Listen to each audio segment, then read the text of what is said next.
Sunday suspense শুধুমাত্র মির্চি 98.3-তে।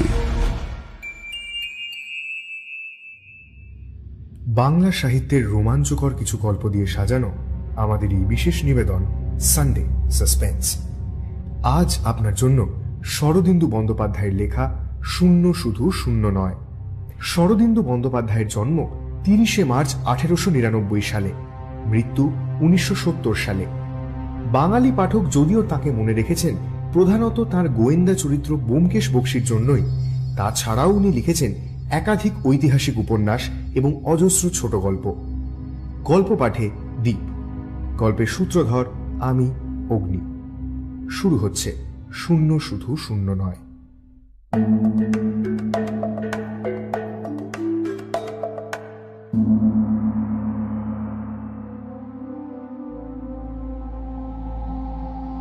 বাংলাদেশের নরম মাটি যেখানে শেষ হয়ে ছোট নাগপুরের পাথুরে কঠিনতা শুরু হয়েছে, সেখানে একটা ছোট্ট রেল স্টেশন। স্টেশন ঘিরে 2-4টে লোকালয়। বেশিরভাগ ট্রেনই এখানে থামে না, হুইসল বাজিয়ে টিটকিরি দিতে দিতে চলে যায়। 2-একটা অতিমন্থর যাত্রী ট্রেন থামে, আর মালগাড়ি থামে। জায়গাটার পরিবেশ অত্যন্ত নিঝুম। যে 2-4টে মানুষ এখানে জীবনযাত্রা নির্বাহ করে, তাদের প্রকৃতিও নিঝুম। লোকগুলোকে দেখলে মনে হয় তারা এই মাত্র ঘুম থেকে উঠেছে কিংবা এক্ষুনি ঘুমিয়ে পড়বে। স্টেশন থেকে 1/2 মাইল দূরে একটা নিস্তরঙ্গ নদী আছে, সেটাও যেন ঘুমের ঘোরে যেতে যেতে পাথরের ওপর ঝিমিয়ে পড়েছে। পূর্ব বা পশ্চিম দিক থেকে ট্রেন এসে মাঝে মাঝে থামলে 2-একটা গ্রাম্য যাত্রী ভারী লটবহর নিয়ে গাড়ি থেকে নামে। তারপর সেই লটবহর মাথায় তুলে দিগন্তে বিলীন হয়ে যায়। স্টেশন থেকে যে পথ অসমতল দিগন্তের দিকে চলে গেছে, তার কোনো নির্দিষ্ট গন্তব্য স্থান আছে বলে মনে হয় না। মনে হয় এই পথে কিছু দূর গেলেই দেখা যাবে পাথরের কোনো এক ফাটলের মধ্যে ঢুকে পথটা পাহাড়ি ময়াল সাপের মতো কুণ্ডুলি পাকিয়ে ঘুমোচ্ছে। ঘুম নগরীর রাজকুমারীর দেশ। শুধু রাজকুমারীরই সন্ধান কেউ জানে না। একদিন চৈত্রের অপরাহ্নে পূর্ব দিক থেকে একটা অতিমন্থর যাত্রী গাড়ি এসে স্টেশনে থামল। একজন মাত্র যাত্রী গাড়ি থেকে নামল। ভদ্র শ্রেণীর বাঙালি যুবক, সঙ্গে অনেক লটবহর। একটা তোরঙ্গ, 2টো কাঠের বাক্স, 2টো মোটাসোটা চটের বোঝা, একটা বড় সড়ো হোলডল, একটা কুকার। গাড়ির অন্য যাত্রীদের সাহায্যে মালগুলো নামাবার সঙ্গে সঙ্গে গাড়ি ফোঁস ফোঁস শব্দে অসন্তোষ জানাতে জানাতে চলে গেল। যুবকের চেহারা শৌখিন গোছের, লম্বা রোগা গড়ন, মাথার চুল ঢেউ খেলানো, কানের মূল পর্যন্ত জুলপি নেমে এসেছে, পাতলা গোঁফ, চোখে ধোঁয়াটে কাঁচের চশমা। বয়স আন্দাজ 23-24। যুবক এদিক ওদিক তাকিয়ে কাউকে দেখতে পেল না। তারপর সে স্টেশন মাস্টারের ঘরের সামনে গিয়ে দাঁড়াল। স্টেশন মাস্টার মাঝবয়সী হিন্দুস্তানি। ট্রেন পাস করিয়ে দিয়ে তিনি ইজি চেয়ারে লম্বা হয়ে আর এক প্রস্ত ঝিমোবার উপক্রম করছিলেন। যুবককে দেখে সোজা হয়ে বসলেন এবং চোখে চশমা পরলেন। মোটা কাঁচের ভেতর দিয়ে তার চোখের বিস্ময় আরো বেশি করে দেখা দিল। এই স্টেশনে এই শ্রেণীর যাত্রী তিনি প্রায় দেখেননি। যুবক বলল, আচ্ছা, স্টেশনে কুলি দেখছি না, কুলি কোথায়? স্টেশন মাস্টার চেয়ার থেকে উঠে এসে দরজার কাছে দাঁড়ালেন। আরো কিছুক্ষণ অবাক হয়ে যুবককে পর্যবেক্ষণ করলেন, কিন্তু যুবকের প্রশ্নের উত্তর দিলেন না। কারণ উত্তর দিতে হলে বলতে হয় স্টেশনের একমাত্র কুলি স্টেশন মাস্টারের হুকুমে কাছের তাল গাছে চড়ে তাড়ির ভাঁড় পাড়তে গেছে। তিনি পাল্টা প্রশ্ন করলেন, বলছি আপনি কোথায় যাবেন? কাছেই বাজ পড়া বাংলো আছে, সেইখানে যাব। স্টেশন মাস্টারের চোখের বিস্ময় এবার চশমার কাঁচকেও ছাড়িয়ে গেল। তিনি কিছুক্ষণ স্তম্ভিত হয়ে রইলেন, তারপর বললেন, হ্যাঁ, বাজপাড়া বাংলো মানে মোহনলাল শেঠের কুটি? সেখানে তো কেউ নেই, তালা লাগানো। যুবক পকেট থেকে চাবি বের করল। এই যে বাড়ির চাবি, মোহনলাল আমার বন্ধু, আমাকে তার বাংলোয় থাকতে দিয়েছে। হ্যাঁ, ও আচ্ছা। বলছি যে তা আপনি ওখানেই থাকবেন? শোনেন, ও ও বাংলোয় থাকবেন না। যুবক ভুরু তুলে বলল, থাকবো না কেন? স্টেশন মাস্টার ঘরের বাইরে বেরিয়ে এলেন। অত্যন্ত সাবধানে প্ল্যাটফর্মের চারিদিক দেখলেন, তারপর ষড়যন্ত্রকারীর মতো গাঢ় নিচু স্বরে বললেন, ও বাংলোয় দেও আছে। যুবকের ঠোঁটের কোণে একটু হাসি দেখা দিল। সে বলল, দেও মানে ভূত? স্টেশন মাস্টার ঘাড় নেড়ে আশঙ্কার সম্মতি জানালেন। যুবক হেসে উঠে বলল, ভালোই হলো, একজন সঙ্গী পাওয়া যাবে। স্টেশন মাস্টার এবার গম্ভীর হয়ে গেলেন। যে অর্বাচীন ভূত প্রেত নিয়ে মশকরা করে তাকে সদুপদেশ দিতে যাওয়া পণ্ডশ্রম। তিনি হাত বাড়িয়ে বললেন, আমরা টিকিটটা দেখান। যুবক টিকিট বের করে দিল। স্টেশন মাস্টার টিকিট পরীক্ষা করলেন, তারপর টিকিট পকেটে রেখে নির্লিপ্ত কণ্ঠে বললেন, কুলি জরুরি কাজে বাইরে গেছে, আপনার যদি মুটের দরকার হয় ওই স্টেশনের বাইরে যান, সামনে মুদির দোকান আছে, ওইখানে লোক পাবেন। যুবক বাইরে গিয়ে মুদির দোকানের সামনে গিয়ে দাঁড়ালো। দোকানটা একদিকে মুদি ও মিষ্টির দোকান, একদিকে চাল ডাল মশলা, অন্যদিকে লাড্ডু মিঠাই পকোড়া। ময়রা দোকানে বসে পকোড়া ভাজছিল আর দুজনের সাথে কথা বলছিল। যুবককে দেখে ময়রা গল্প থামিয়ে তার উদ্দেশ্য জানতে চাইল। সব কথা শুনে তার চোখ বিস্ময়ে স্থির হয়ে গেল। ভূতের বাড়িতে মানুষ থাকবে, এ তো বড় বেকুবের কথা। যুবক বলল, আগে আমার একখানা মুটে চাই। মোট বহনের প্রস্তাবে মুদি আপত্তি করল না, বরং 1 টাকা মজুরির লোভে সবাই মিলে প্ল্যাটফর্মে এসে মালপত্র মাথায় তুলল। যুবক লক্ষ্য করল, যাত্রা শুরু করার আগে মুদি নিজের দোকান থেকে কিছু মিষ্টি আর তেলে ভাজা পুঁটলি করে বেঁধে নিল। যুবক মোটবাহীদের সাথে যেতে যেতে জিজ্ঞেস করল, সঙ্গে খাবার নিলে যে? বাজপড়া বাড়ি কি অনেক দূর? মুদি বলল, अजी पास ही में है, वो खाবার নিলাম দেওকে চড়াবো বলে। ও আচ্ছা আচ্ছা, ভূতকে খেতে দেবে? খাসা ভূত তো, পিন্ডি খায় না, তেলে ভাজা খায়। जी वो हम सभी मतलब পালা করে ভোগ দিই। ভোগ না দিলে কি হয়? ও কি বলা যায় হুজুর, ঘরে আগুন লেগে যেতে পারে। মুদির একজন সাথী বলল, ভূত আজ পর্যন্ত কারুর ঘরে আগুন লাগায়নি হুজুর, কিন্তু একদিন খাবার না পেলেই কারুর না কারুর ঘরে ঢুকে খাবার খেয়ে যায়, ফেলে ছড়িয়ে নষ্ট করে। তাই আমরা ব্যবস্থা করেছি, যার যেদিন পালা সে সেদিন মুদি ভাইকে 4 পয়সা দেয়, মুদি ভাই দেওকে খাবার দিয়ে আসে। ভূতকে তোমরা কেউ দেখেছো? বাবু শুরুর দিকে কেউ কেউ ছায়া মূর্তি দেখেছিল, এখন আর দেখা যায় না। আচ্ছা, ভূত যে বাজপড়া বাড়িতেই থাকে সেটা জানলে কি করে? घर में बाज पड़ार কিছুদিন के अंदर ही वो भूतेर आविर्भाव হয়। প্রায় 10 বছরের কথা। যারা এই बाज पड़ाए जो मर गए थे उनमें से एक তাদেরই একজন ভূত হয়ে ই আয়া হ্যায় वापस। বাজপড়া বাড়ির একটা ইতিহাস আছে।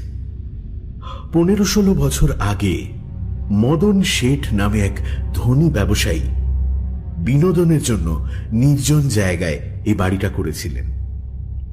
তিনি বছরে 2-1 বার এসে থাকতেন বাড়িতে। বাড়ি ফাঁকা থাকলে তার ব্যবসার অংশীদার নিধিরাজ মল্লিকও মাঝে মাঝে আসতেন। একবার প্রায় বছর 10 আগে নিধিরাজ এসেছিলেন, সঙ্গে তার স্ত্রী ও ছোট ছেলে মেয়ে ছিল। গ্রীষ্মকাল। হঠাৎ একদিন কাল বৈশাখী দেখা দিল। সে কি প্রচন্ড প্রচন্ড ঝড়, সঙ্গে বজ্রপাত। ঝড়ের দাপট চলল বেশ কিছুক্ষণ। তারপর ঝড় থামলে দেখা গেল বাড়ির মাথায় বাজ পড়েছে।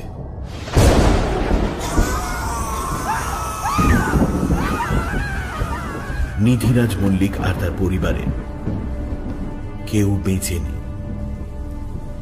খবর পেয়ে বাড়ির মালিক মদন শেঠ যখন এসে পৌঁছলেন, তখন অধিকাংশ মৃতদেহ শেয়ালে টেনে নিয়ে গেছে।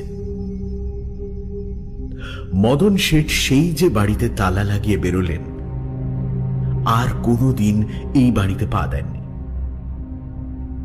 তারপর মদন শেঠের মৃত্যু হয়েছে। এখন তার ছেলে মোহনলাল এই বাড়ির মালিক, কিন্তু সেও এখনো এই বাড়িতে আসেনি। একদিনের জন্য না, শুধু বন্ধুকে বিপদ থেকে উদ্ধার করার জন্য তাকে বাড়িতে থাকতে দিয়েছে। আমাদের গল্পের যুবকই মোহনলালের সেই বন্ধু। এবার এই যুবকের অজ্ঞাতবাসের ইতিহাস এখানে বলা যেতে পারে। যুবকের নাম গৌরমোহন সাহা। বড় ব্যবসাদারের একমাত্র সন্তান হয়ে জন্মগ্রহণ করেও সে যখন ছবি আঁকতে শুরু করল, তখন তার পিতৃদেব মনের দুঃখে ইহজগৎ ত্যাগ করলেন। বাড়িতে রইলেন গৌরমোহন আর তার সৎমা শশীমুখী। শশীমুখী সৎমা হলেও গৌরমোহনকে অত্যন্ত ভালোবাসতেন। তার নিজের কোনো সন্তান ছিল না। তিনি ছেলেকে পৈতৃক ব্যবসায় নিযুক্ত করার চেষ্টা করেছিলেন, কিন্তু সে ছবি আঁকতে লাগল। ছেলের ইহকাল পরকাল নষ্ট হয়ে যাচ্ছে দেখে শশীমুখী তার বিয়ের আয়োজন করলেন, কারণ পুরুষের মন সংসার ধর্মে আকৃষ্ট করার জন্য বিয়েই সর্বশ্রেষ্ঠ উপায়। শশীমুখী পাত্রীও ঠিক করে ফেললেন। কন্যাকে স্বচক্ষে দেখেও যখন গৌরমোহন অটল রইল, শশীমুখী যুক্তিতর্কের পথ ছেড়ে আরো জোরদার রাস্তা ধরলেন। তিনি ছেলেকে বললেন, আর দেরি করা চলবে না। পরশু রোববার ওরা তোমাকে আশীর্বাদ করতে আসবে। সব ঠিক হয়ে গেছে, আর দেরি করা চলবে না। নোটিস নয়, এই তো একেবারে সমন, গ্রেপ্তারি পরোয়ানা। গৌরমোহনের মাথায় আকাশ ভেঙে পড়ল, কিন্তু সে মায়ের সঙ্গে কখনো তর্ক করে না। মায়ের কথার অবাধ্য হওয়ার মতো রুক্ষতা তার চরিত্রে নেই। একান্ত বাধ্য হয়ে সে ছুটে গেল তার প্রাণের বন্ধু মোহনলালের কাছে।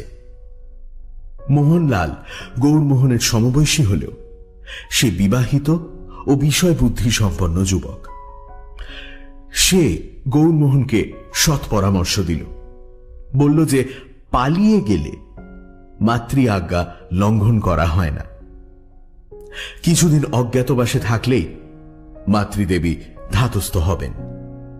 এরপর গৌরমোহন আর বাড়ি ফেরেনি। বাজপড়া বাড়ির চাবি নিয়ে অজ্ঞাতবাসে বেরিয়ে পড়েছে। অবশ্য বাড়িটার যে ভৌতিক দুর্নাম আছে সে কথা সে আগে জানত না। জানলেও তার পরিকল্পনায় অবশ্য কোনো পরিবর্তন হতো না।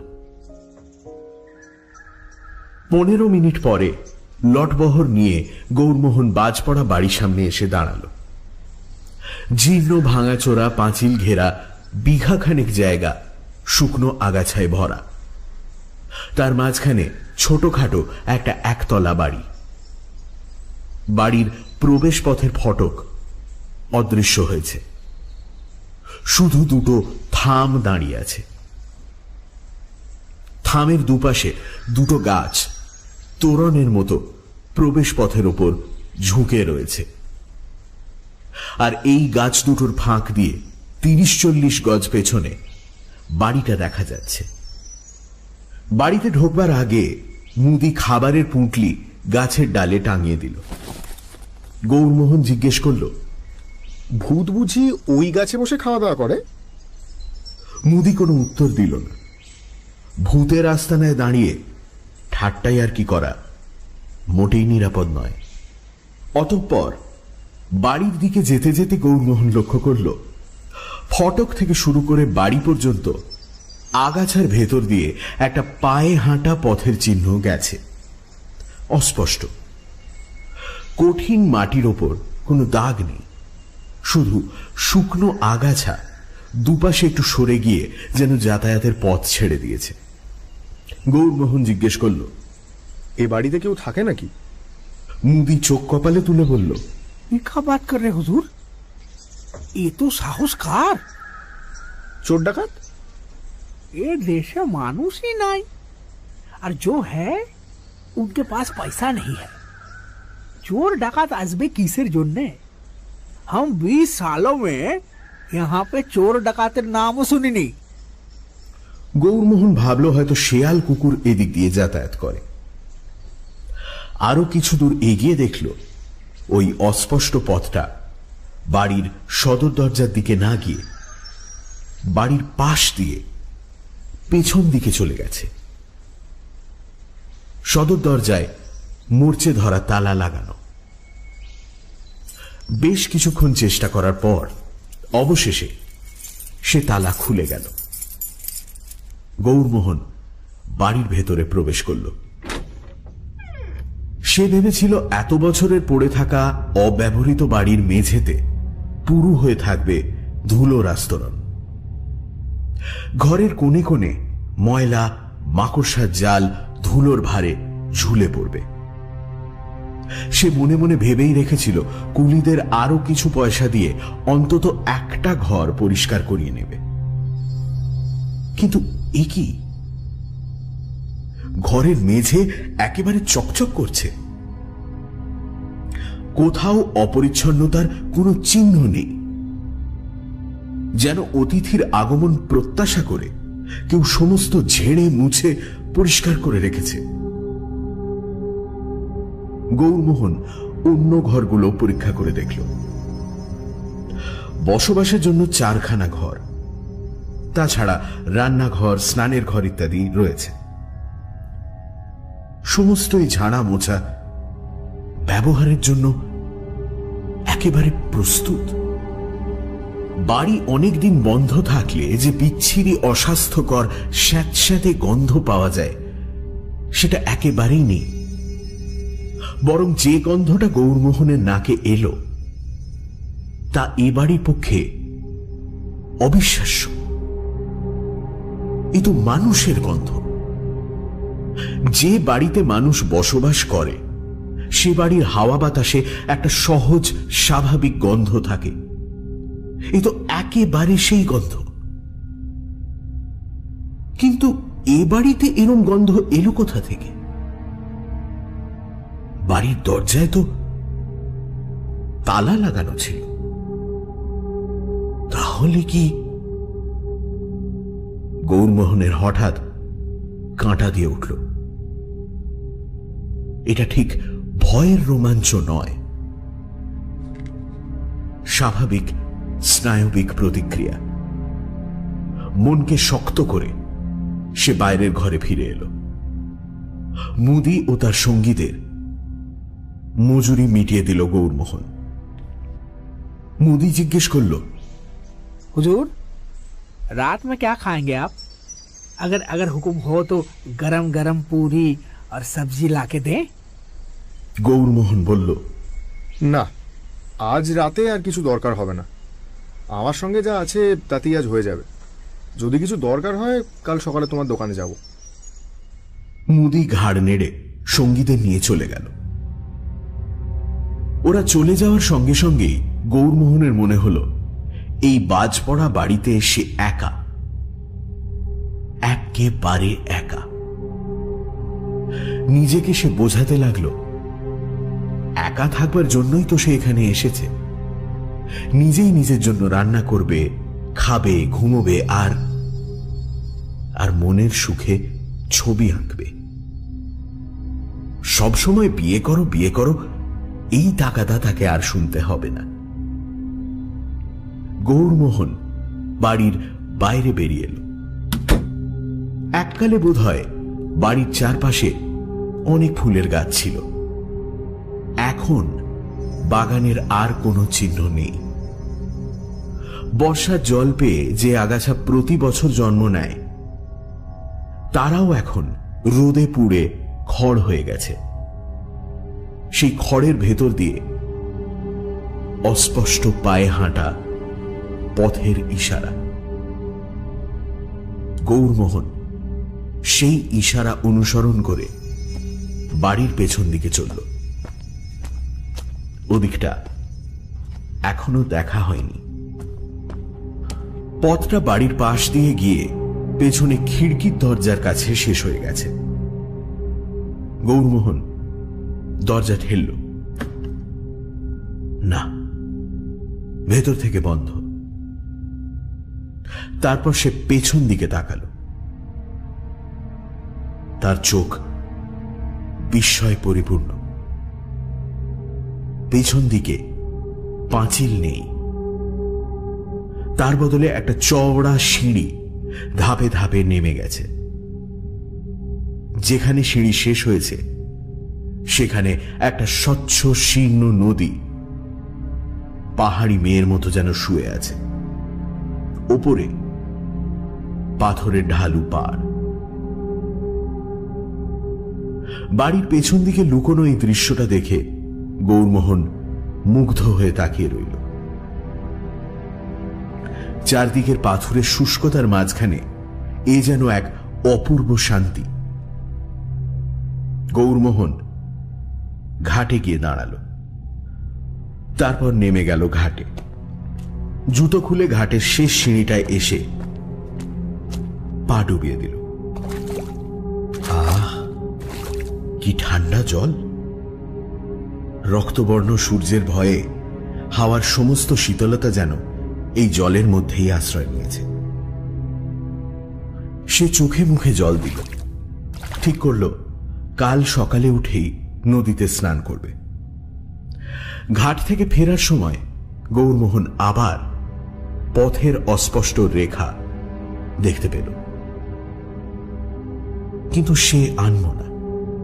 ঘাট থেকে খিড়কি পর্যন্ত রেখা চলে গেছে। যদি শেয়াল কুকুরই হয় তাহলে তারা সদর দরজায় আসে কেন? আর সেখান থেকে ঘাটেই বা যায় কিসের জন্য? গৌরমোহনের অন্যমনস্ক মনে কোনো প্রশ্ন জাগল না।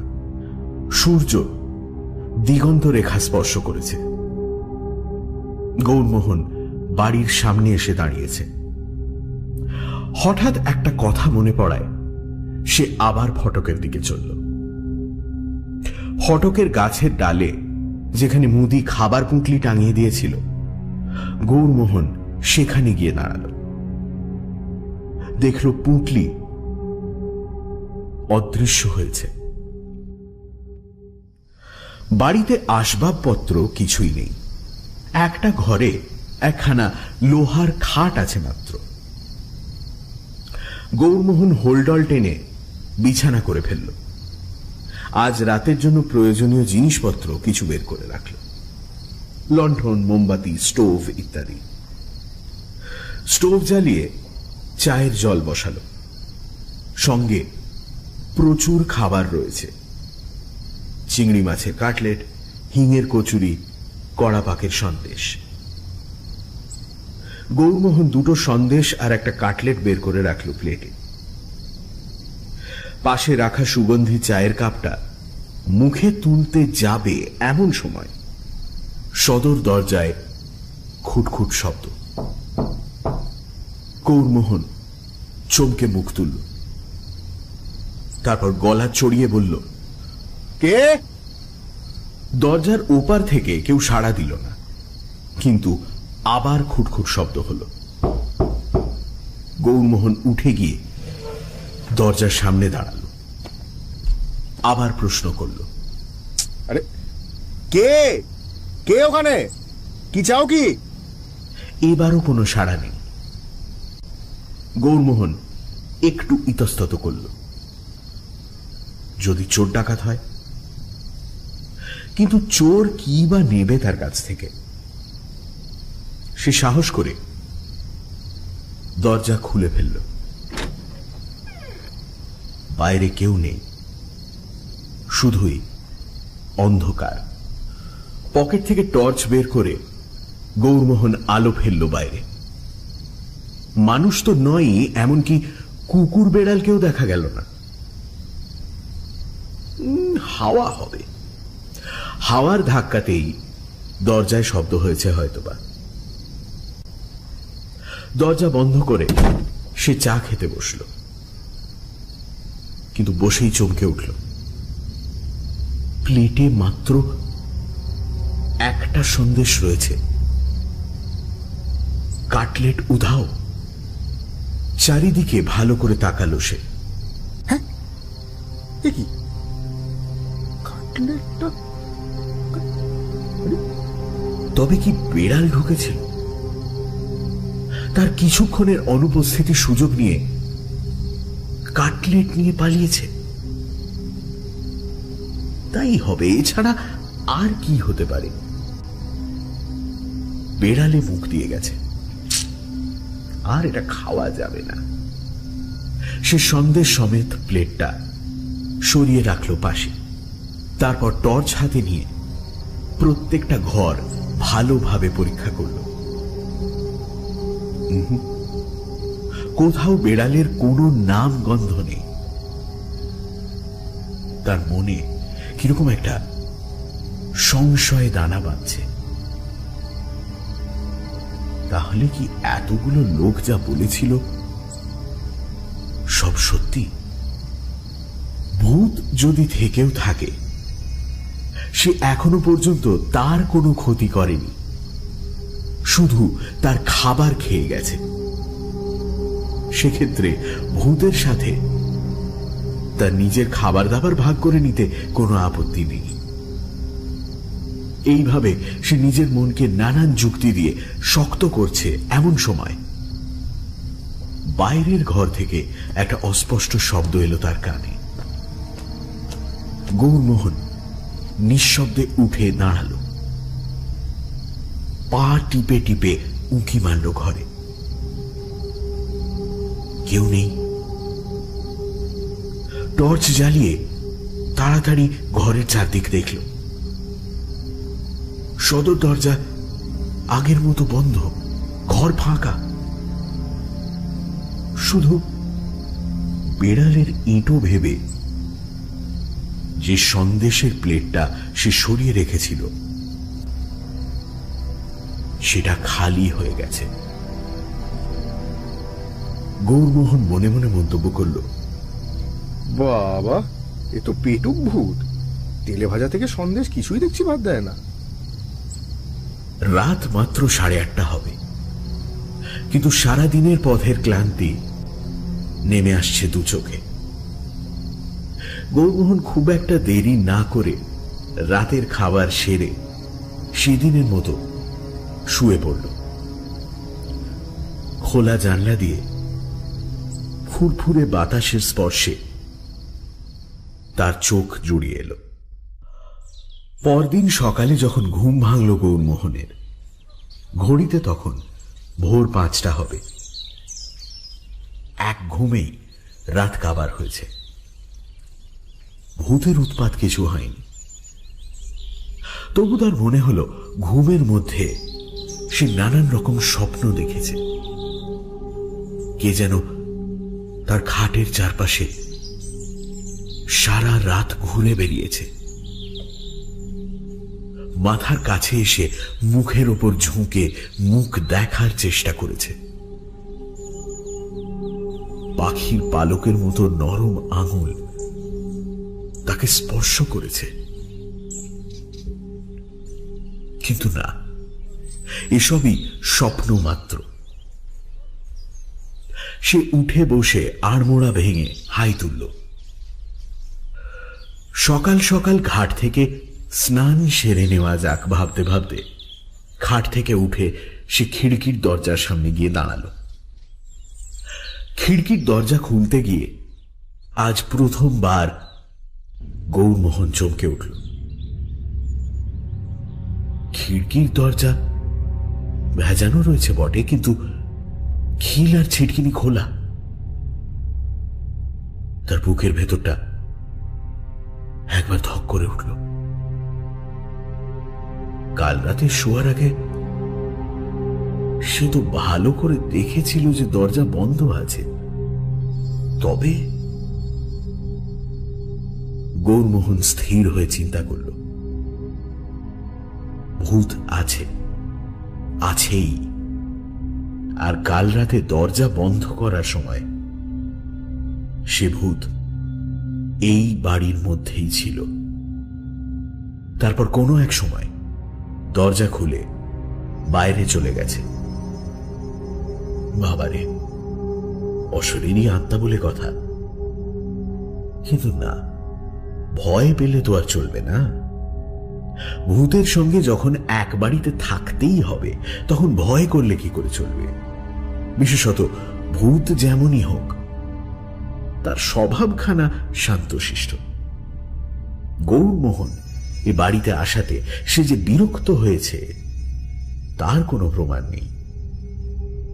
তবে সে কেন ভূতকে ভয় করবে? ভাবতে ভাবতে সে নদীর ঘাটে পৌঁছল, আর সেখানে গিয়ে চমকে উঠল দ্বিতীয়বার। ঘাটের মাথায় দাঁড়িয়ে সে দেখল ঘাটের কিনারে নদীর শান্ত জলে কিরকম একটা তোলপাড় চলছে, যেন কেউ হাত পা ছুঁড়ে সাঁতার কাটছে, অথচ জলে কাউকে দেখা যাচ্ছে না। গৌরমোহন হতভম্ব হয়ে দাঁড়িয়ে রইল। তার বুকের ভেতরটা কেমন ঠান্ডা হয়ে যাচ্ছে। হঠাৎ জলের আলোড়ন শান্ত হল। একটা চিৎকারের মতো শব্দ শোনা গেল, যেন যে স্নান করছিল আগন্তুককে দেখতে পেয়েছে। তারপর একটা আশ্চর্য ব্যাপার ঘটল। গৌরমোহন বিস্মিত চোখে দেখল জলের প্রান্তে প্রথমে মৃদু কম্পন, তারপর এক জোড়া জলে ভেজা পায়ের ছাপ ধাপে ধাপে উঠে আসছে। কোনো মানুষ নেই, শুধু মানুষের ভেজা পায়ের ছাপ। সেই ছাপ ঘাটে সিঁড়িগুলো পেরিয়ে মাটির ওপর অদৃশ্য হয়ে গেল। গৌরমোহন কিছুক্ষণ পায়ের দাগগুলোর দিকে তাকিয়ে থাকতে থাকতে সিঁড়ির ওপর বসে পড়ল। আচমকা এই অতি প্রাকৃতিক ব্যাপার দেখে সে খানিক হতভম্ব। কি কাণ্ড! এই কেমন ভূত? খিদে তেষ্টা রয়েছে, দরজা খুলে বাড়ির বাইরে আসে, নদীর জলে খেলা করে, সবই তো মানুষের মতো, শুধু শুধু চোখে দেখা যায় না। আরো কিছুক্ষণ বসে রইল সে। চোখের সামনে ভেজা পায়ের ছাপগুলো মিলিয়ে গেল একটা একটা করে। তারপর সে জলে নামল। নদীর ঠান্ডা জলে তার মনের আলোড়ন কিছুটা শান্ত হল। স্নান শেষ করে বাড়ি ঢুকে সদর দরজাটা খুলে দিল গৌরমোহন। তারপর চা আর পাউরুটি নিয়ে খেতে বসবে এমন সময় মনে পড়ল গতকাল রাতে একটা কৌটোর মধ্যে কিছু খাবার রেখে গিয়েছিল, ভূত খায় কিনা দেখবার জন্যে। কৌটোর ঢাকনাটা আটকানো ছিল। গৌরমোহন সেটা খুলে ফেলল। খালি কৌটোর দিকে তাকিয়ে সে কিছুক্ষণ চিন্তা করল। তারপর আশেপাশে শূন্যতার দিকে প্রশ্ন ছুঁড়ে দিল, তুমি এখন কিছু খাবে? কান খাড়া করে রইল বেশ খানিক্ষণ, কিন্তু না, কিছুই শুনতে পেল না। হতে পারে ভূতটা কথা বলতে পারে না। সে আরেক কাপ চা ঢালল আর সঙ্গে 2 পিস পাউরুটি রেখে দিল খানিকটা দূরে। তারপর নিজে চা জল খাবার খেতে খেতে আর চোখে দেখতে লাগল। ভূত কিন্তু খেতে এলো না। চা পাউরুটি যেমন ছিল তেমনই পড়ে রইল। জল খাবার সেরে গৌরমোহন উঠে দাঁড়ালো। এবার ঘরটা একটু গোছাতে হবে, জিনিসপত্র সব ব্যাগ থেকে বের করতে হবে। হঠাৎ তার চোখ পড়ল বাইরের সদর দরজার দিকে। গৌরমোহন এগিয়ে এলো। আরে, এ তো সেই মুদি। গৌরমোহন তাকে হাতছানি দিয়ে কাছে ডাকল। মুদি গোল গোল চোখ করে তাকে জিজ্ঞেস করল, হুজুর, आप जिंदा है? আলবাত জিন্দা হ্যায়। তুমি কি ভেবেছিলে ভূতে আমার ঘাড় মটকেছে? मतलब आपने आप कछु দেখেননি? ভূত দেখিনি। वो আপনি ব্রাহ্মণ नहीं আছেন, इसीलिए देव আপনাকে দেখা দেয়নি। पर वो है, एक दिन দেখা দিবে। আমি তো তাকে দেখবার জন্য চোখ পেতে আছি, কিন্তু ও কথা থাক। আমার 1 বোতল কেরোসিন আর কিছু কাঠ কয়লা চাই, তুমি এনে দিতে পারবে? হুজুর, এখন তো পারবো না, आधा घंटा में ট্রেন আসবে। अभी हमारा जलेबी भाजना बाकी আছে। তবে আপনি अगर आप हमारे संग আসেন তাহলে দিতে পারি। বেশ, চলো। গৌরমোহন সদর দরজায় তালা দিয়ে মুদির সঙ্গে বেরিয়ে পড়ল।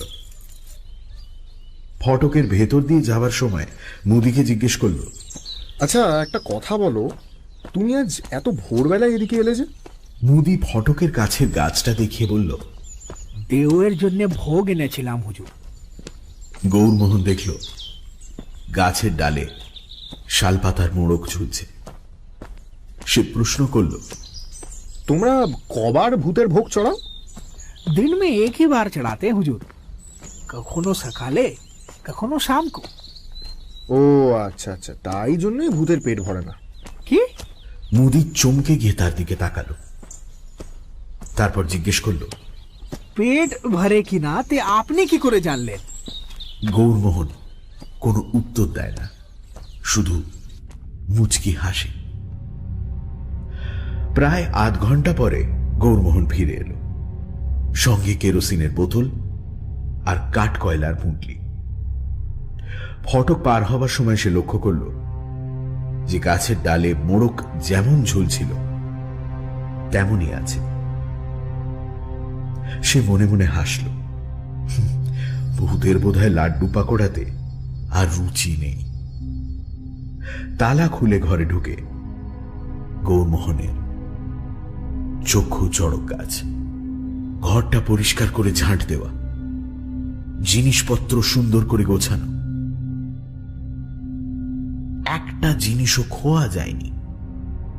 রান্নাঘরের কুকার বাসনপত্র সব গুছিয়ে রাখা আছে, এমনকি সকালে সে যে 2টো কাপ আর প্লেটে খাবার ঢেলেছিল সেটাও ধুয়ে মেজে রাখা রয়েছে।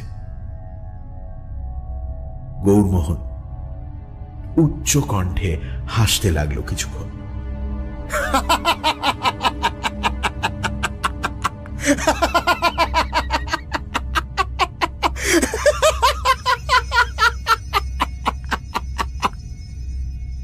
তারপর ঘড়ির দিকে তাকালো। মাত্র 8টা। এত তাড়াতাড়ি দুপুরের রান্না তোড়জোড় করার কোনো মানেই হয় না। ভূতের সঙ্গে আলাপ জমাতে পারলে মন্দ হতো না, কিন্তু সে তো আবার কথাই বলে না। একতরফা আলাপ কি আর বেশিক্ষণ জমে? তবু গৌরমোহন চেষ্টার কোনো ত্রুটি রাখল না। এ ঘর ও ঘর ঘুরতে ঘুরতে অশরীরীর উদ্দেশ্যে বলল, এই যে বলি, শুনছো? দেখো, আমি তোমার নাম জানি না, কিন্তু তুমি আমার বন্ধু, আমার কত কাজ করে দিয়েছো। আমার বন্ধু ভাগ্য খুব ভালো, জানো। ওদিকে মোহনলাল আর এদিকে তুমি। বলছি কি, এসো না, দুজনে বসে খানিক গল্প করি। আচ্ছা, এই যে তুমি আমায় দেখতে পাচ্ছ, কিন্তু আমি তোমায় দেখতে পাচ্ছি না, এ কেমন ব্যাপার বলো? আচ্ছা, দেখা যদি না দাও, অন্তত কথা তো বলো। আচ্ছা বেশ, কি রান্না করবো বলো আজ? আমার সঙ্গে চাল, মুগের ডাল, ময়দা, আলু, পটল, পেঁয়াজ সব আছে, ভালো ঘি আছে, খাঁটি সর্ষের তেল আছে। বলো না কি রাঁধি? তুমি যা বলবে তাই রাঁধবো, দুজনে মিলে বেশ খাওয়া যাবে। কি গো, শুনছো? কিন্তু কোনো ফল হলো না। গৌরমোহন বুঝতে পারল ভূত কাছেই আছে, তার কথা শুনতেও পাচ্ছে, তাকে দেখতেও পাচ্ছে, কিন্তু কোনো কথা বলছে না। হয়তো ভূতেরা কথা বলতে পারে না। আরো কিছুক্ষণ ব্যর্থ চেষ্টার পরে হাল ছেড়ে দিয়ে সে অন্য কাজে মনোনিবেশ করল। কাজ বলতে অবশ্য কিছুই নেই এখানে। খানিক এঘর ওঘর পায়াচারি, তারপর রান্নার জোগাড় শুরু করলো। বেশি কিছু নয়, ভাত, আলু ভাতে, আলু পটলের ডালনা, সঙ্গে ঘি আছে, এতেই হয়ে যাবে। বেশি সময় লাগবে না সেসবে। রান্না সেরে বিছানায় চিত হয়ে শুয়ে পা নাড়তে নাড়তে তার মনে পড়ল কলকাতার কথা। ওখানে এখন কি পরিস্থিতি কে জানে। মা বোধ হয় এতক্ষণে গোটা কলকাতা চষে ফেলেছেন। তিনি যদি একবার জানতে পারেন যে মোহনলাল এই ষড়যন্ত্রে লিপ্ত আছে, তাহলে তাহার আর রক্ষে থাকবে না। মোহনের জীবন একেবারে দুর্বিষহ হয়ে উঠবে। অলস ঘড়ি দুপুর 12টা পেরিয়েছে অনেক কষ্টে। যাক, এবার খেতে বসা যাক। দু জায়গায় খাবার বেড়ে গৌরমোহন বলল, তুমি কিন্তু খেতে বসলে পারতে, একসঙ্গে খাওয়ার পাট চুকিয়ে নেওয়া যেত। যাই হোক, তোমার যা ইচ্ছে। আমার সামনে যদি খেতে সংকোচ হয়। আর কোনো কথা না বলে খাওয়া শেষ করে গৌরমোহন বিছানায় গা এলিয়ে দিল। তার চোখ খানিক জুড়িয়ে এসেছে। ঘুমের মধ্যে হঠাৎ সে শুনতে পেল খিড়কি দরজা খোলার শব্দ হচ্ছে। বোধহয় ভূত দরজা খুলে নদীর ঘাটে গেল। কে জানে আলু ভাতে আলু পটল ভূতের কেমন লেগেছে। গৌরমোহন এবার ঘুমিয়ে পড়ল। ঘুম ভাঙল প্রায় দুপুর 3টে। সে তাড়াতাড়ি উঠে চোখে মুখে জল দেবার জন্য রান্নাঘরে গিয়ে দেখে দুপুরের সমস্ত এঁটো বাসন ভূত মেজে ধুয়ে ঘরের এক কোণে উপুড় করে রেখে গেছে। মনে মনে ভূতকে ধন্যবাদ জানিয়ে সে ছবি আঁকার ঘরে গেল। এই ছবি আঁকার ঘরের একটা জানলা দিয়ে নদী আর ঘাটের দৃশ্য দেখা যায় স্পষ্ট। বাইরে তখন অপরাহ্নের সঞ্চিত সূর্যতাপ নিথর হাওয়ায় সূক্ষ্ম বাষ্পের মতো স্পন্দিত হচ্ছে। গৌরমোহন জানলার কাছে ক্যানভাস রাখল। কি আঁকবে সে ঠিক করে ফেলেছে। শুষ্ক প্রাণহীন শূন্যতার মাঝখানে একখানা ছোট বাড়ি। বাড়িটা জীবন্ত, তার ছোট ছোট দরজা জানলা যেন তার চোখ মুখ। বিপুল শূন্যতার মাঝখানে বসে বাড়িটা হাসছে। ছবির নাম শূন্য, শুধু শূন্য নয়। কতক্ষণ আপন মনে সে ছবি আঁকছিল তার খেয়াল নেই। ঘাড়ের কাছে আলতো নিঃশ্বাসের স্পর্শে সে চমকে উঠল। গৌরমোহন বুঝতে পারেনি ভূত বোধ হয় তার ছবি আঁকা দেখতে দেখতে তন্ময় হয়ে তার ঘাড়ের কাছে এসে পড়েছে। সে ঘাড় ঘুরিয়ে বলে উঠল, হ্যাঁ? মনে হলো যে পেছনে দাঁড়িয়েছিল সে যেন চট করে পিছু হটল। গৌরমোহন মুহূর্তের জন্য নিজেকে সামলে নিয়ে বলল, ও তুমি? তা আমার ছবি আঁকা দেখছো বুঝি? তা বেশ বেশ। আচ্ছা, যেটুকু এঁকেছি কেমন মনে হচ্ছে বলো তো? এখনো বোধহয় ঠিক বুঝতে পারছো না, আর একটু আঁকা হোক, তারপর বুঝতে পারবে। গৌরমোহন আবার আঁকায় মন দিল। নিজের মনে আঁকে আর মাঝে মাঝে ভূতের উদ্দেশ্যে দু একটা কথা বলে। এইভাবে বেশ খানিকক্ষণ চলার পর একসময় সে অনুভব করল ঘরের আলো বেশ কিছুটা কমে এসেছে। শুধু তাই নয়, বাতাসের অভাবে দম বন্ধ হয়ে যাচ্ছে। সে তুলি ফেলে বাইরের জানলার দিকে তাকালো। সূর্যের আলো কেমন যেন ঝলসে গেছে। সে দেখতে পেল নদীর ওপারে ঈশান কোণে ধূসর মেঘ মাথা তুলেছে। একটা দমকা হাওয়া নদীর নিস্তরঙ্গ জলে যেন আঙুল বুলিয়ে গেল। গৌরমোহন আনন্দে বলে উঠল, ঝড় আসছে, ঝড়! চৈতালি ঝড় নতুন কিছু নয়, প্রতি বছরই আসে। একবার এই বাড়ির সকলকে বজ্রাহত করে দিয়ে চলে গেছিল। দেখতে দেখতে আকাশে যেন শুম্ভ নিশুম্ভের যুদ্ধ বেঁধে গেল। শনশন বাতাস, চকমক বিদ্যুৎ, গম গম বজ্রগর্জন। গৌরমোহনের মন আনন্দে নিচে উঠল। সে আঁকার সরঞ্জাম একপাশে সরিয়ে রেখে জানলাগুলো বন্ধ করার চেষ্টা করল। সব জানলা অবশ্য বন্ধ হল না। ভাঙা কাঁচের ভেতর দিয়ে বৃষ্টির ছাঁট আসতে লাগলো। সে তারস্বরে গান জুড়ে দিল, আহারে ওই রাখছে ডোবায় ব্যাঙ্গুলি, মনের সুখে ছড়িয়ে আছে ঠ্যাঙ্গুলি। আকাশেতে ছুটো ছুটি, মেঘে হাওয়ায় ছুটো পুটি, ভূত পেরেতে দত্তি দানয়ে খেলছে যেন ডাঙ্গুলি। আহারে ওই রাখছে ডোবায় ব্যাঙ্গুলি, মনের সুখে ছড়িয়ে আছে ঠ্যাঙ্গুলি ঠ্যাঙ্গুলি। বর্ষার মহিমা জ্ঞাপক অন্য কোনো গান জানা না থাকায় সে এই গানটাই অনেকক্ষণ ধরে গায়। কড়কড় শব্দ করে কোথাও যেন বাজ পড়ল। গৌরমোহন খাটের পাশে বসে পা দোলাতে দোলাতে ভাঙা জানলার ফাঁক দিয়ে বাইরের দিকে তাকিয়ে আছে।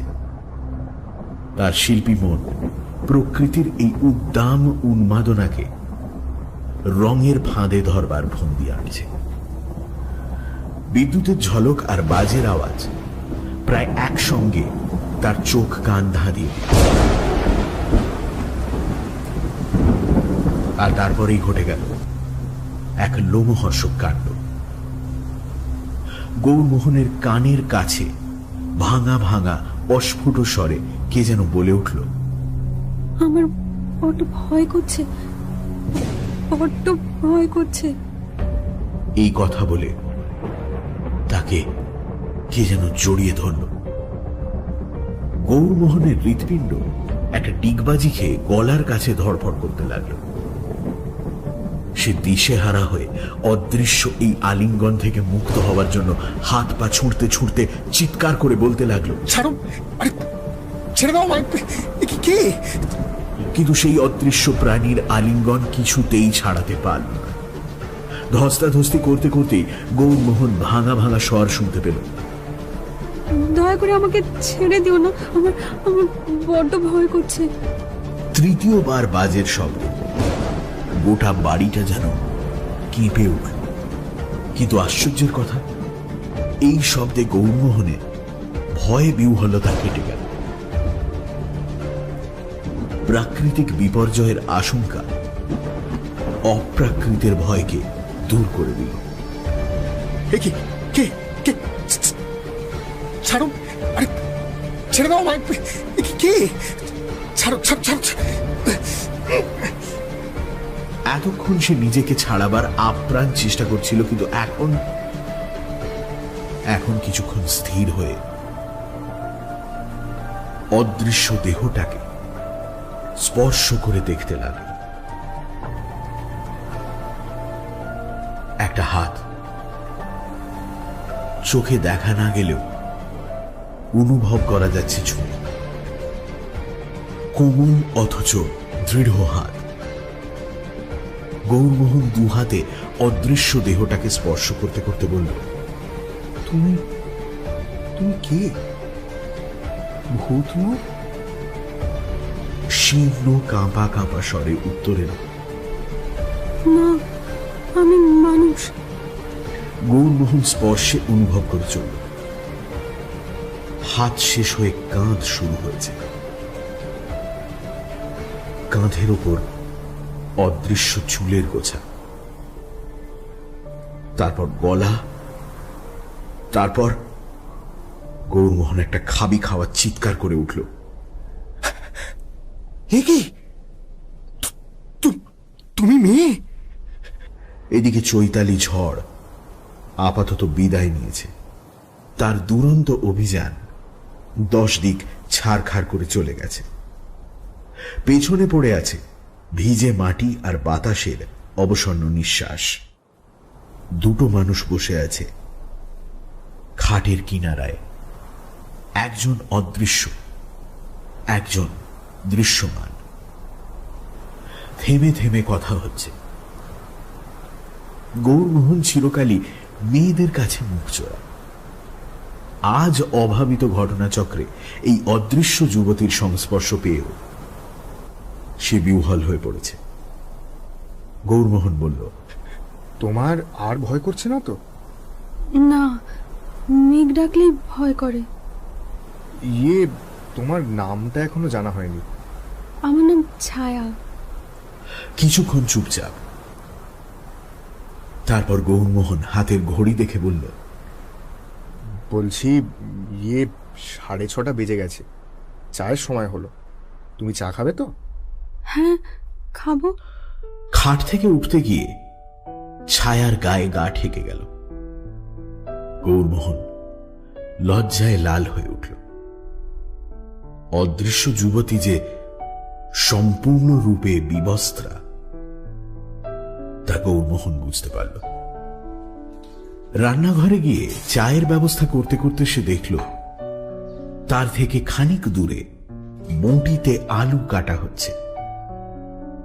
চাকা চাকা করে আলু কাটা শেষ হলে একটা পাত্রে জমা হলো। তারপর বালতি জলে ধোয়া হয়ে তার পাশে রেখে দেওয়া হলো। গৌরমোহন জিজ্ঞেস করল, রাতে খিচুড়ি রাঁধা যাবে। আচ্ছা, তুমি খিচুড়ি ভালোবাসো? হ্যাঁ, লাড্ডু আর পকোড়া ছাড়া সবই ভালোবাসি। আহারে, লাড্ডু আর পকোড়া খেয়ে খেয়ে অরুচি ধরে গেছে। আচ্ছা, তুমি চায়ে ক চামচ চিনি খাও? অনেকদিন চা খাইনি। যখন খেতাম 5 চামচ চিনি খেতাম। চায়ের জল টিপটে ঢেলে গৌরমোহন লুচি ভাজতে বসল। ছায়া বলে উঠল, আমি লুচি ভাজতে জানি, তুমি সরো, আমি ভেজে দিচ্ছি। না না, তোমাকে আর কষ্ট করতে হবে না। অনেক কষ্ট করেছো তুমি, ঘর পরিষ্কার করেছো, বাসন মেজেছো। আমার ইচ্ছে করছে। তা আচ্ছা, তুমি ভাজো। গৌরমোহন দূরে দাঁড়িয়ে দেখতে লাগল। লুচি আলু ভাজা তৈরি হলো, রেকাবির ওপর সাজানো হলো। তারপর স্টোভ নিভে গেল। দুজনে খেতে বসেছে। গৌরমোহন চা ঢালল, নিজের পেয়ালায় 2 চামচ চিনি দিল, ছায়ার পেয়ালায় 5 চামচ। খাওয়া চলছে। ছায়ার রেকাবি থেকে লুচির টুকরো শূন্যে উঠে অদৃশ্য হয়ে যাচ্ছে। চায়ের পেয়ালা ক্রমে ক্রমে খালি হয়ে গেল। গৌরমোহন অবাক হয়ে দেখছে। তার বিস্ময়ে কিছুতেই যাচ্ছে না। শেষে খানিক নীরবতা ভেঙে সে বলল, আচ্ছা, তুমি হঠাৎ কথা বললে যে? আগে তো কথা বলনি। কথা বলতে ভুলে গেছিলাম, বলতে চেষ্টা করেছিলাম, কিন্তু মুখ দিয়ে কোনো কথা বেরোচ্ছিল না। তারপর তারপর ওই বাজ পড়ার শব্দ হলো, ভয়ে মুখ দিয়ে কথা বেরিয়ে গেল। গৌরমোহন চায়ে চুমুক দিয়ে একটু সংকুচিত হাসল। শুধু কথাই বলনি, আমাকে জড়িয়েও ধরেছিলে। বড্ড ভয় করছিল যে। সরল অকপট উক্তি, লজ্জা নেই। লজ্জা বোধ হয় নারীর দেহ চেতনার অভিব্যক্তি। যার দেহই দেখা যায় না, সে আর কিসের জন্য লজ্জা পাবে? গৌরমোহন জিজ্ঞেস করল, আচ্ছা, কাল আমি যখন এলাম তুমি আমায় দেখেছিলে? হ্যাঁ, আমি তো গাছতলায় দাঁড়িয়েছিলাম। আমি যখন বাড়িতে এসে উঠলাম তখন তোমার কি মনে হয়েছিল? প্রথমটায় ভয় ভয় করছিল, তারপর তোমাকে দেখে খুব ভালো লাগলো। গৌরমোহনের বুকের ভেতরটা দুরু দুরু করে উঠল, কিন্তু তা ভয়ের দুরু দুরু নয়। সেই রাতে ভরপেট খিচুড়ি খেয়ে গৌরমোহন নিজের খাটের পাশে এসে বসল। ছায়া তার গা ঘেঁষে বসেছে। এই কয়েক ঘন্টায় গৌরমোহনের লজ্জা সংকোচ অনেকটাই কেটে গেছে। তবু ছায়ার গায়ে গা ঠেকতেই তার শরীর একটু রোমাঞ্চিত হল। ক্ষণিক নিস্তব্ধতা ভেঙে গৌরমোহন বলল, আচ্ছা, তুমি মানে খালি গায়ে থাকতে তোমার কোনো ইয়ে হয় না? অভ্যেস হয়ে গেছে। প্রথম প্রথম দু একবার কাপড় চুরি করে পরেছিলাম, কিন্তু কাপড় পরলে শুধু কাপড়টাই দেখা যায়, আমাকে দেখা যায় না। লোকে ভয় পায়, তাই পরি না। ভালো কথা, তুমি রাত্রিরে শো কোথায়? মেঝে শুই। শীতকালে শীত করে না? না, আমার অভ্যেস হয়ে গেছে। তা হোক, আজ কিন্তু তোমাকে খাটে শুতে হবে। আমি তোষক পেতে মেঝে শোবো।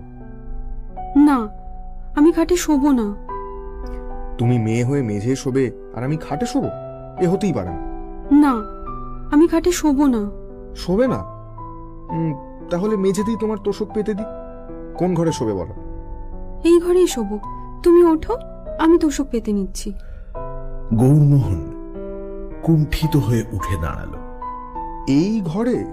কিন্তু মানে ইয়ে, খাটে দুখানা তোষক আর দুটো বালিশ ছিল।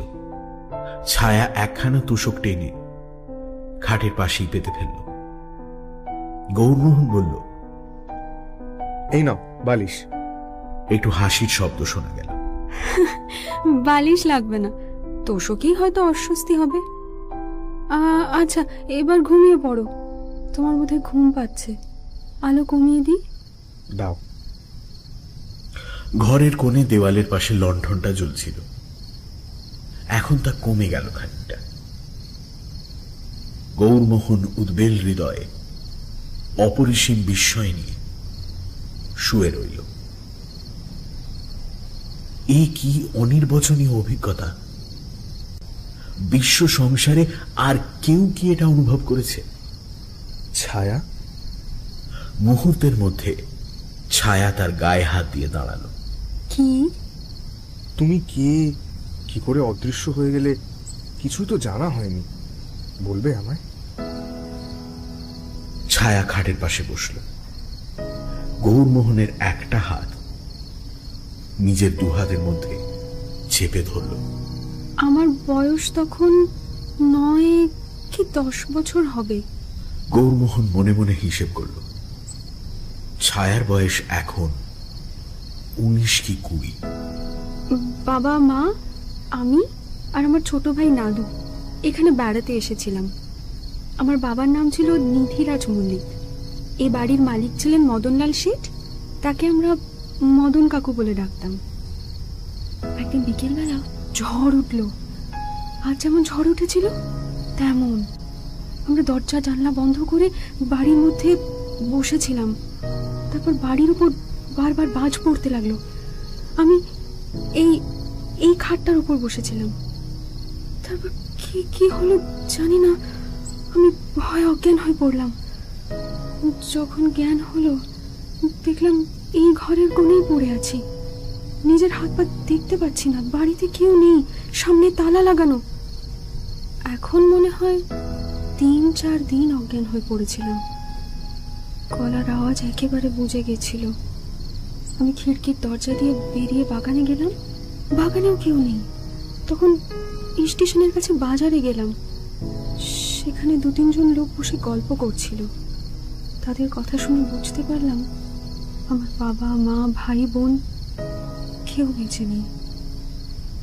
কাঁদতে কাঁদতে আবার এই বাড়িতেই ফিরে এলাম।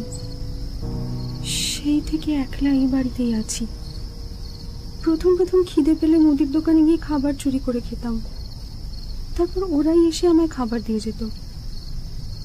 এমনি করে কত বছর কেটে গেল কে জানে। তারপর তুমি এলে। গৌরমোহন শুয়ে শুয়ে ভাবতে লাগল, কি বিচিত্র এই জগৎ। বাজ পড়ে মানুষ অদৃশ্য হয়ে যায়, এও কি সম্ভব? গৌরমোহন বিজ্ঞান জানে না, হয়তো বিজ্ঞান এর ব্যাখ্যা জানে। যদি না জানে তাতেই বা ক্ষতি কি? বিজ্ঞান কি বিশ্বের সমস্ত রহস্যের ব্যাখ্যা করেছে? এই যে অদৃশ্য যুবতী তার হাতে হাত রেখে বসে আছে, সে কি কোনো ব্যাখ্যার অপেক্ষা রাখে? গৌরমোহন একটা আকাঙ্ক্ষা ভরা নিঃশ্বাস ফেলে বলল,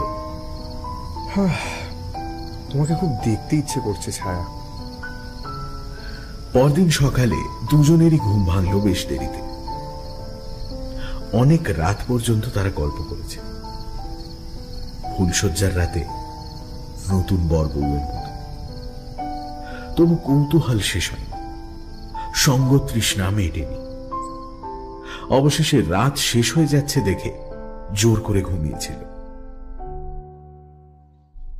সকালে ছায়া গৌরমোহনের বুকের ওপর হাত রেখে ডাকল, ওঠো, চা এনেছি।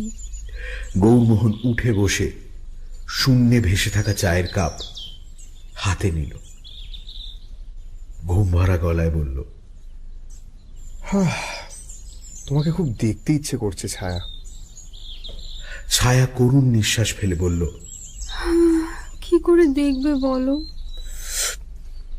চায়ের কাপে চুমুক দিয়ে গৌরমোহনের মাথায় একটা বুদ্ধি খেলে গেল।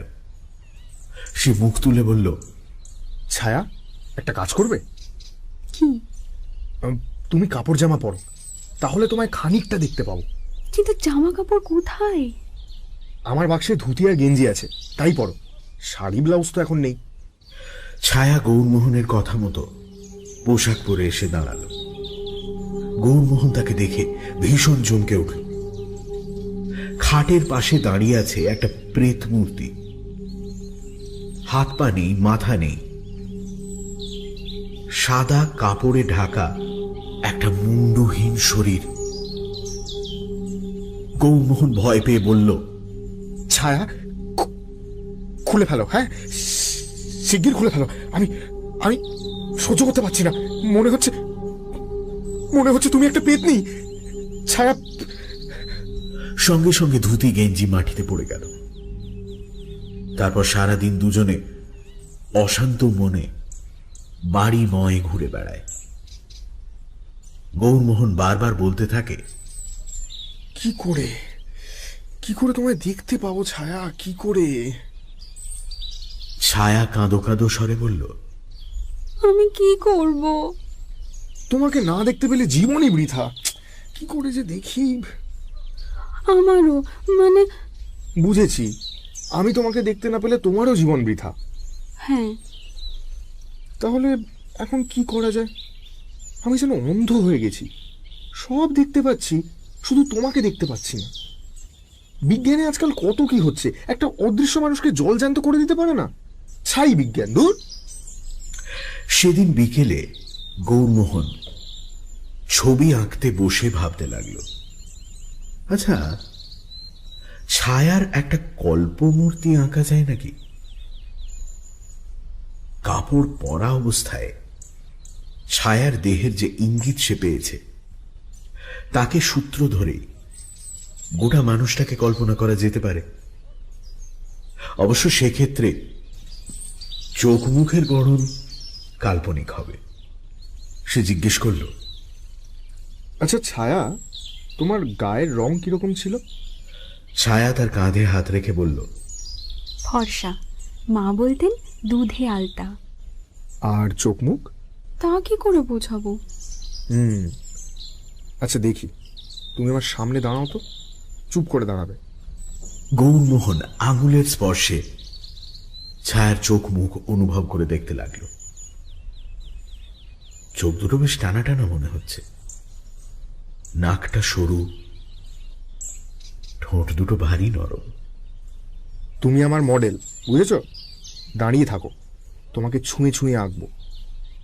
প্যালেটের উপর রং মিশিয়ে সে ক্যানভাসের দিকে ফিরছে, এমন সময় একটা চোখ ধাঁধানো আইডিয়া তাকে অবাক করে দিল। ছায়া, ছায়া, এই যে আমি। কাছে এসো, কাছে এসো।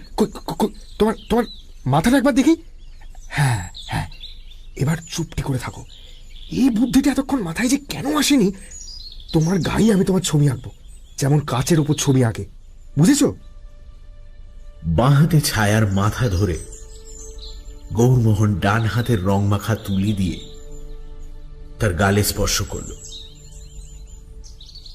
গালের ওপর পাকা ডালিমের রং লেগে রইল। গৌরমোহনের ইচ্ছে হলো সে আনন্দে নেচে ওঠে, কিন্তু সেই ইচ্ছে দমন করে সে অতি যত্নে ছায়ার মুখে রং লাগাতে শুরু করল। ধীরে ধীরে তার মুখখানা ফুটে উঠতে শুরু করল। ঠোঁটে একটু গোলাপি রং দিল, ভুরুতে কালো রং, কিন্তু কিন্তু চোখের মনিতে তো রং লাগানো যায় না। চোখ দুটো তাই শূন্যই রইল।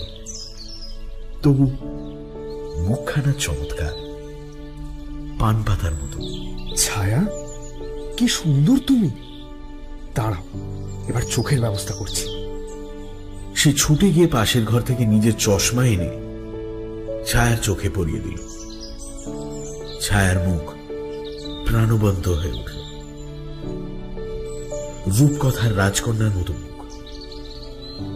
ঘুমন্ত রাজকন্যার চোখে ঘুম বাড়ানি অন্ধকার। ছায়া একটু একটু হাসল। গৌরমোহনের শিল্পী মন আর শাসন মানল না। সে দু হাত মাথার উপর তুলে ছায়াকে ঘিরে নাচতে লাগল। হৃদয় আমার নাচে রে, আজিকে ময়ূরের মতো নাচে রে, নাচে রে। তারপর যা হলো সেটা একেবারে নাটকীয় পরিস্থিতি। গৌরমোহনের মা শশীমুখী হঠাৎ ঘরে প্রবেশ করলেন এবং গৌরমোহনকে একখানা দেহহীন মুন্ডুর চারপাশে নাচ করতে দেখে এক অনৈসর্গিক আর্তনাদ করে অজ্ঞান হয়ে গেলেন।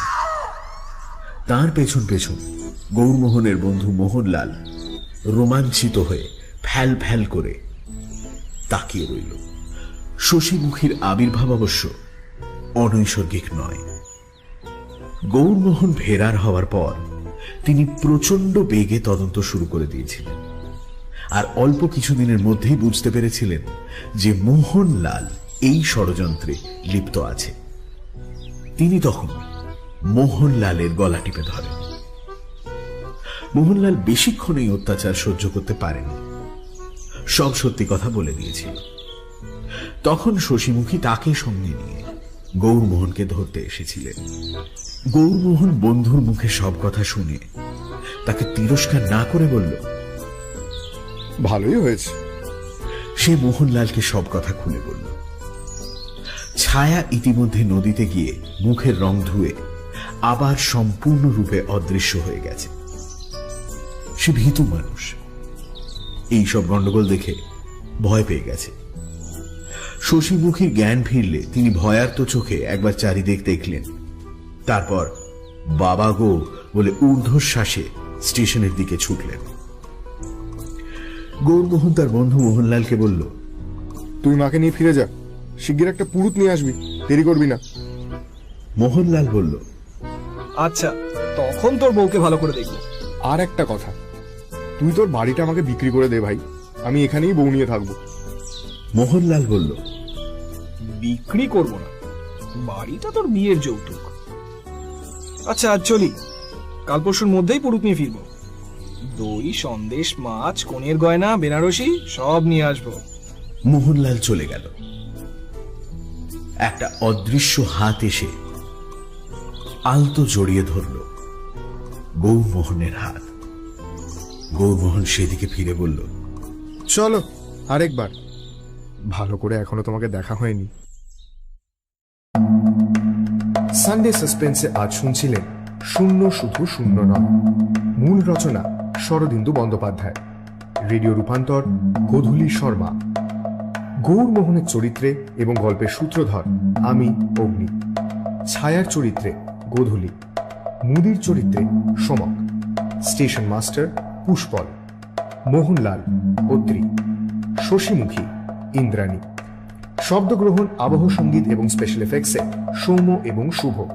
গল্প পাঠ মুদির বন্ধুর চরিত্রে এবং পর্ব পরিচালনায় দীপ। সমগ্র পরিকল্পনা ও পরিচালনায় ইন্দ্রাণী। শেষ হল শরদিন্দু বন্দ্যোপাধ্যায়ের লেখা শূন্য শুধু শূন্য নয়। আগামী সপ্তাহে আরও একটি রোমাঞ্চকর গল্প নিয়ে হাজির হবে সানডে সাসপেন্স।